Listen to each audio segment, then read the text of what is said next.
Welcome to UX Change, the podcast where we explore the fascinating world of user experience research. My name is Jeremy, and I'll be your host as we dive into the answers to the most common questions, best practices, life stories, readings from famous bloggers from the front lines of UX research. Whether you're a seasoned researcher or just starting out, this podcast is for you. So sit back, grab your favorite beverage, and join us as we discover the secrets to creating exceptional user experiences.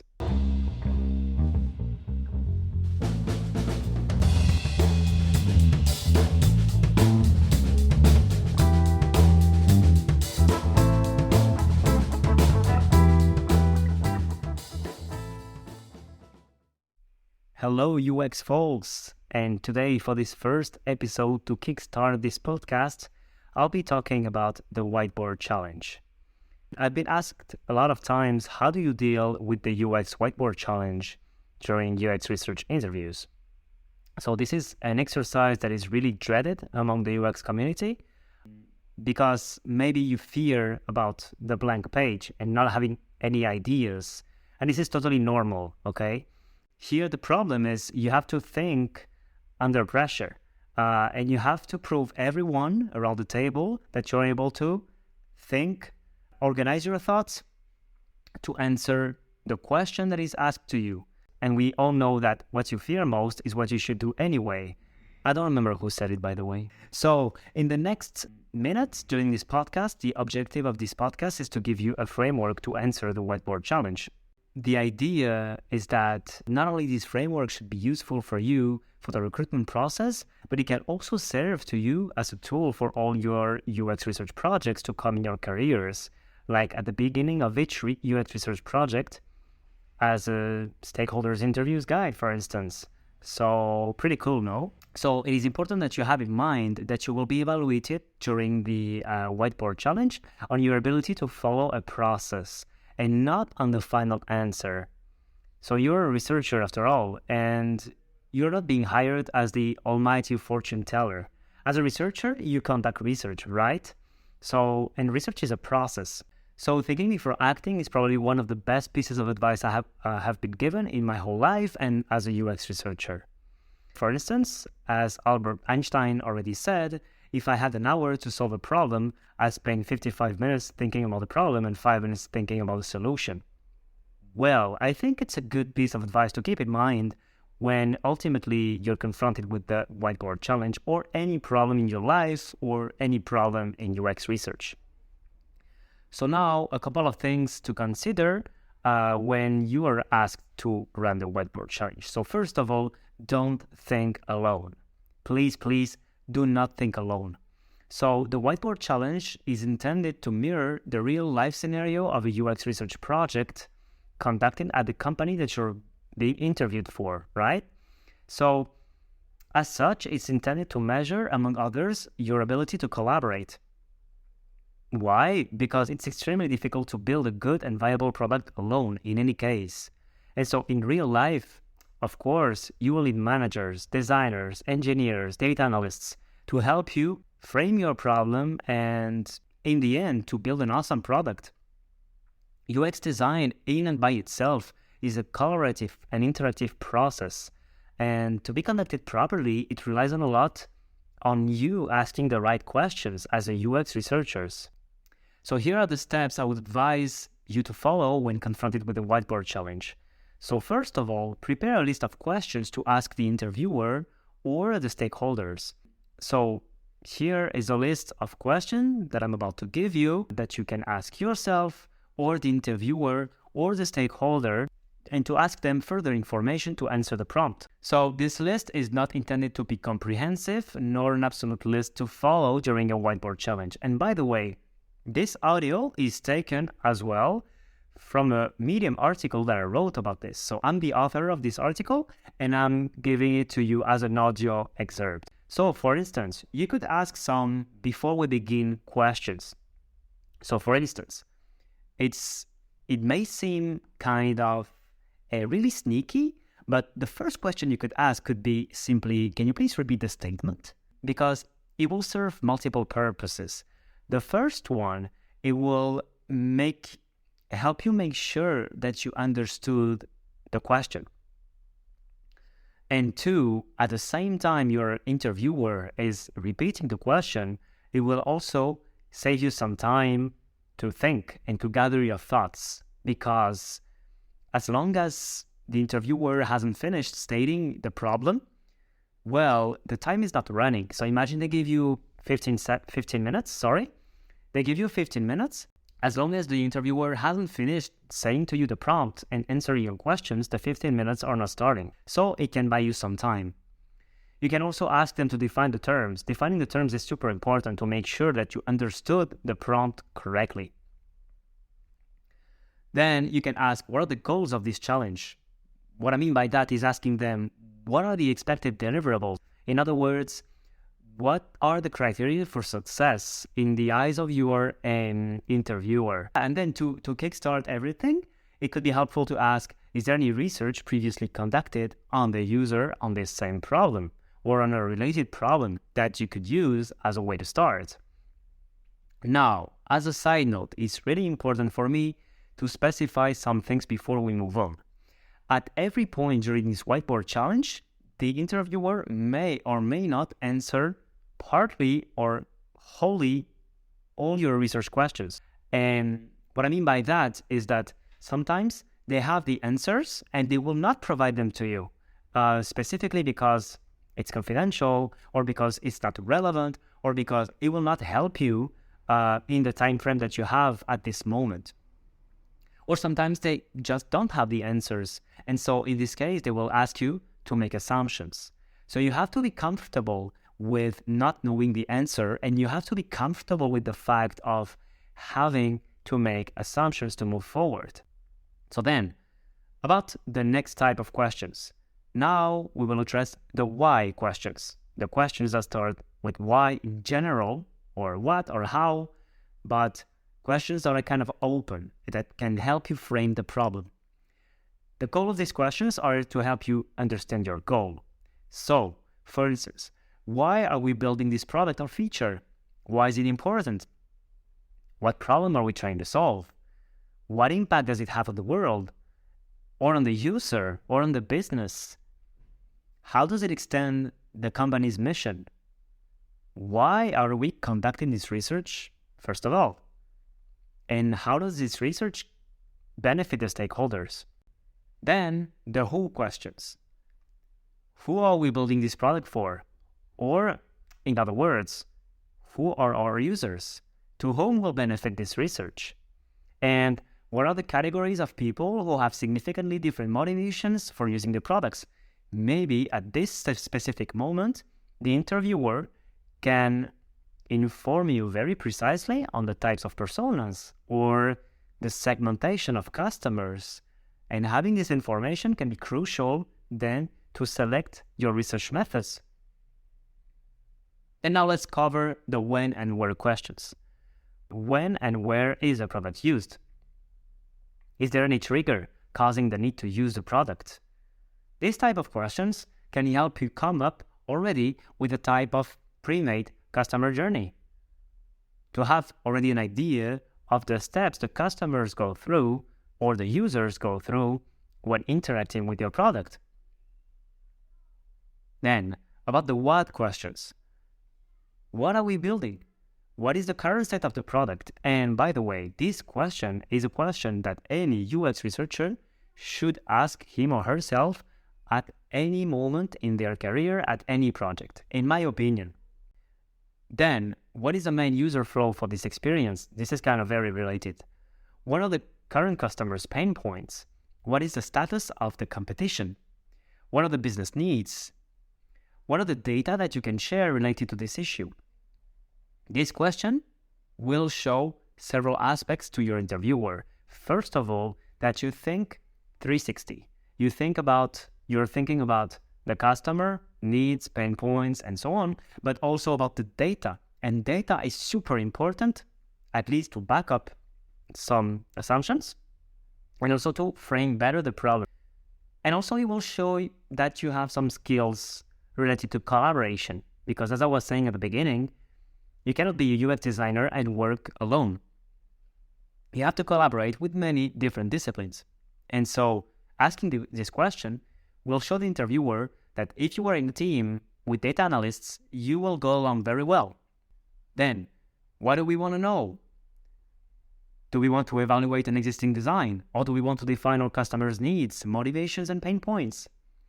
What emotions are users currently experiencing when using the product? And ultimately, what are the timelines and constraints of this research? Asking this question will show the recruiter that you're able to provide a plan for research that adapts to deadlines, meaning your strategy can be realistic to implement. That shows that you're able to think strategically with the needs of a company in mind, and this contributes to the actionability of your research. Now about how questions. How can we measure the success of the research or of the solution?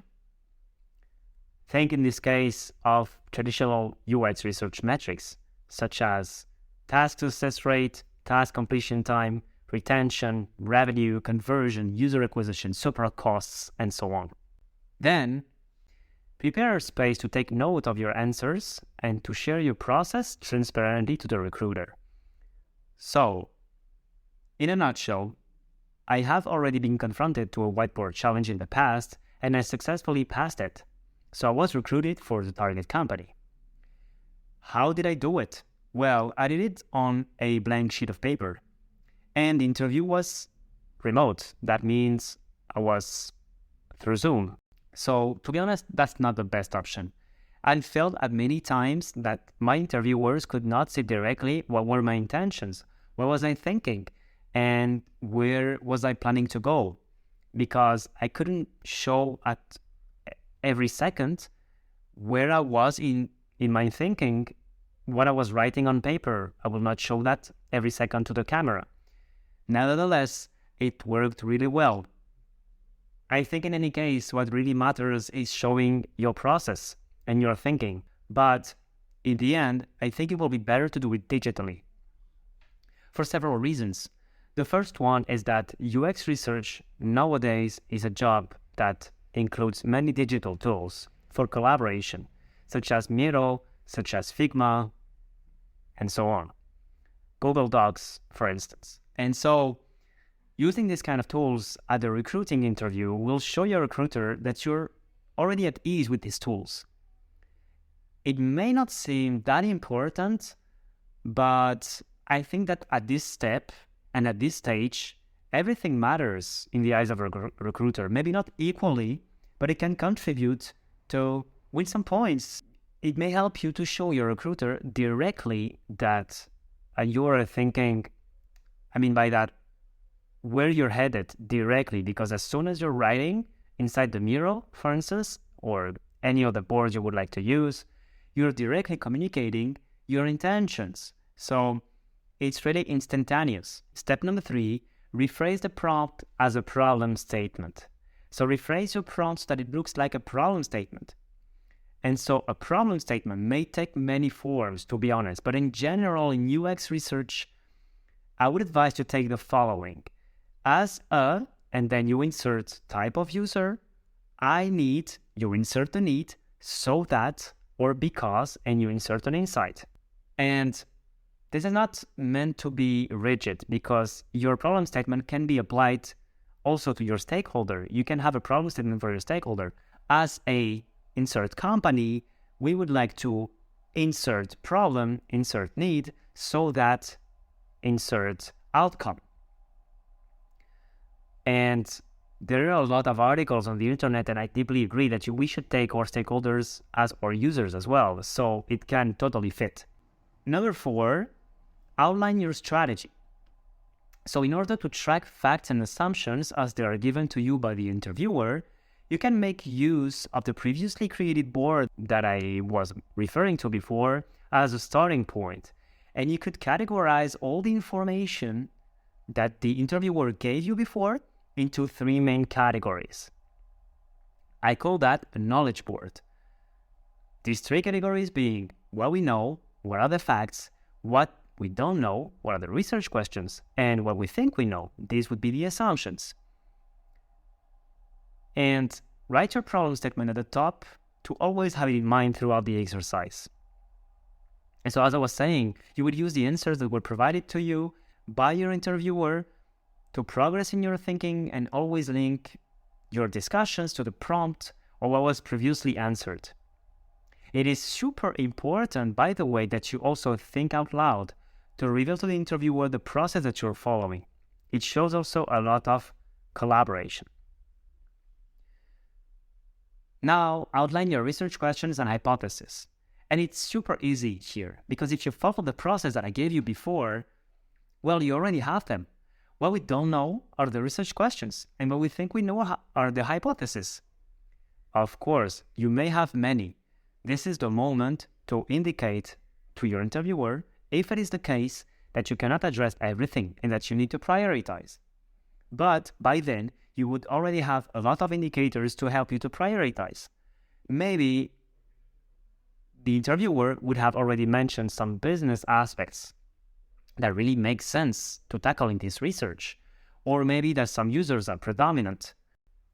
Here, with these elements in mind, first, you would prioritize your research questions accordingly to answer these specific aspects that your interviewer indicated. Then you would define who would be your participants, and this is really related to the previous point. You would justify your choice. Here, to make things as simple as possible, always bear in mind that unless some specific cases are considered, we would like to conduct research with users representative of your product. And then adjust the target depending on the research needs. For instance, frequent users, recent buyers, and so on. I may add here that this aspect of wanting to have representative participants is not always true. It depends on the research questions. So for instance, if you want to understand why you're losing customers, well, in your representative participants, you would have customers that recently left or stopped using your app. Or if you want to understand why people are not coming to your service, well, maybe it would be wise to interview customers from the competitor. Then, define your research methods. Here it's not only important to define the research methods you will use, but also to justify your choice. And here you may ask yourself, but how can I know what would be the right research method for the question that I'm asked? Well, to be honest, it depends. This is what we say the favorite UX researcher sentence. It depends. If you ask the right questions before, you will already know by then what kind of research methods, let's say, you would need to use. You're evaluated on the process, to be honest. So maybe it's also an opportunity for you to chill. You will not be evaluated on your ability to choose the exact research method, because there is never one only research method to answer one problem. There are always several potential research methods to be considered. And by the way, this happened to me a lot in my experience and my previous whiteboard challenge. I gave my interviewer different possibilities to do research. I think I mentioned interview and diary studies, or only diary studies, or survey. It really depends. So what is really important here is not the answer, is how you come up with it and how all of it makes sense. So just don't freak out at this moment. But still, yeah, to help you, of course, we have some methods that are more related to some research questions than others, of course. So for instance, if the recruiter mentioned that there is a need to define user needs, motivations, goals, and so on, of course, here you are confronted with discovery research. So in this case, in general, think qualitative research, because you want to explain why users behave the way they behave, how do they behave, and so on. And so think, for instance, speed of use, diary studies, ethnographic research, focus groups, and so on. On the contrary, if the interviewer mentioned that there is a need to evaluate a design before or after it is launched, if there is something to show and to evaluate on the user side, and you want to have recommendations to improve on the design, an evaluative research in general would be the way to go. So in this case, think about usability study, tree testing, card sorting, these last two methods being used for information architecture redesign in general. And once you have your methods, define some questions if you have time, or extract of some user scripts. So for instance, for usability tests, provide an example of the task you would use. And for interviews, roughly provide some sections of the interview along with some question. For instance, here I would ask about their day-to-day. Here I would ask about what do they know about our app or something like this. Or what frustrates them, what don't they understand? All of that. Mention as well the analysis techniques you will use. Briefly mentioning, for instance, okay, if I run an interview, I would use an affinity diagram to extract the insights. Pretty common, I know, but this could be the way to go. And if it is a survey, you can mention that you would use some descriptive statistics, for instance. Then you have some specifics for some specific research methods. So for instance, color sorting has some specific metrics that are derived. And also, then once you have all that, mention the potential deliverables that you would hand to your recruiter. This shows several things. The first one is show that you're well-rounded as a UX researcher because you're thinking about the problem as a whole, not only giving the results. How do you give them? And by deliverable, I mean here UX deliverable. Is it a customer journey? Are there personas? And here, the same as your methods, justify why. Why would customer journey make sense here? Because maybe it's a process that your customer is going through with several steps. So it makes sense. Why personas? Well, because we have different kinds of users with different needs, motivations, and pain points. So in this case, of course, personas would be the way to go. But again, here, it always follows a process. If you follow the process step by step, everything will go smoothly. Mention as well the next steps. This will help to show accountability in your side and that you are a proactive thinker, that you own the research project as a whole. It also shows that you're able to project yourself further than only this research project, and that you take the needs of the company into account and potential synergies with other research projects. So here, for instance, you can think about how you will make sure that the insights are actionable. For instance, running a workshop could be a good way. Or what could be the limits of this research? How would you address them? Or what would be the next steps? Could it be a new product iteration? Or could it be a new research? A lot of things can be considered here. And to finish, I would just mention some considerations. If at any point you think that the timing you have been given is too short for the problem at hand, you can mention that to the interviewer. Just don't freak out. You can mention that we will focus on only one problem, one use case, one persona, giving some reasoning behind. So for instance, I will tackle this persona because this is a dominant one. Or I will tackle this use case because this is the most recurring problem.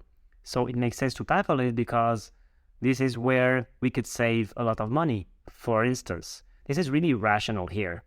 And in any case, do not forget to mention that although you didn't address this, it could still be a good way to go to address it further in a subsequent study, for instance. That's all for this episode of UX Change. Thank you for listening. If you enjoyed the show, please leave us a review and share with your friends and colleagues. And be sure to tune in next time for more insights, tips, and stories from the world of UX research. Until then, keep exploring, keep learning, and keep making the world a better place, one user at a time.